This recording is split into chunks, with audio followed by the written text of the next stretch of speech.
كان أول من سكن الأرض إبليس وذريته، فعاثوا فيها فسادا، قتلوا الأنعام وسفكوا الدماء وأفسدوا في الأرض. فأمر الله الملائكة أن تنزل إليهم وتطردهم عن الأرض، فطردوا من الأرض الأبالسة الشياطين إلى الكواكب الأخرى، وأخذ إبليس أسيرا وحمل إلى السماوات، وهذا سبب دخول إبليس مع الملائكة. فلما حمل للسماوات عاش إبليس مع السماوات قبل خلق آدم، فخاطب الله الملائكة وإبليس معهم وأعطاهم خبر خلق آدم: إني خالق بشرا من طين فإذا سويته ونفخت فيه من روحي فقعوا له ساجدين. وإذ قال ربك للملائكة، إبليس يسمع، وإذ قال ربك الملائكة إني جاعل في الأرض خليفة. الملائكة قالوا: أتجعل فيها من يفسد فيها، قياسا على إبليس وذريته، أتجعل فيها من يفسد فيها ويسفك الدماء ونحن يعني الملائكة نكفيك، ننزل في الأرض فنسبح بحمدك ونقدس لك. إذا كنت تريد العبادة عبدناك في الأرض ولا يحتاج أي واحد يعصيك في أرضك. قال: إني أعلم ما لا تعلمون. البشر مخلوق. فنادى الله ملك الموت، قالوا: يا ملك الموت اهبط إلى الأرض واقبض من أديمها، الأديم اللي هي القشرة، قبضة أخلق منها آدم. فنزل ملك الموت إلى الأرض وقبض من أديمها، الأديم الجلدة، ومنه تسمية الجلد بالأديم، يقول النبي صلى الله عليه وسلم: أيما أديم دبغ فقد طهر، وهذا سر تسمية آدم لأنه خلق من الأديم.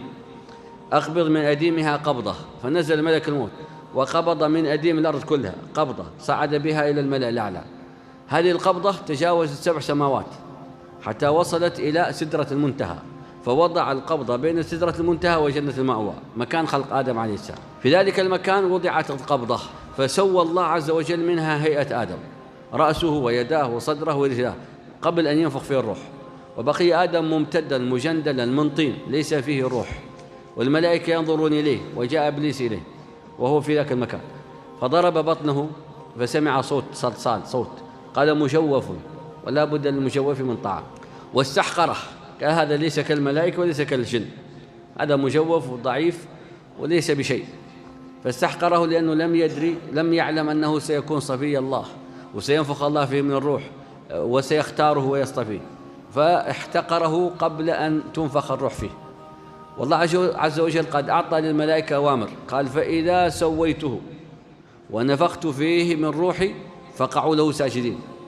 فسوي، فجاء إبليس قبل نفخ الروح وفعل ما فعل، ثم عاد فجاء نفخ الروح في آدم، فنفخت الروح في رأسه، ثم بدأت تنزل حتى وصلت إلى صدره فعطس، فكان أول ما نطق به آدم عليه السلام الحمد، قال: الحمد لله رب العالمين.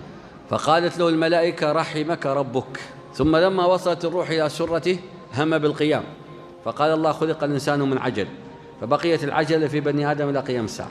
ثم لما تمت نفخ الروح فيه وقف قائم، فلما وقف قائما تجمعت الملائكة مجموعات، فقال الله لآدم: اذهب إلى أولئك النفر من الملائكة فألق عليهم السلام.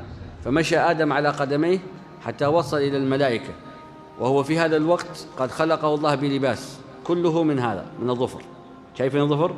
هذا بقية لباس آدم عليه السلام الذي دخل به الجنة، والذي نزع عنه وعن حواء، ينزع عنهما لباسهما، كان كله مكسوم بهذا، لم يبقى منه إلا ما على رؤوس الأصابع اللي هي الأظافر. فقدم وكان هذا اللباس كله يشع نورا.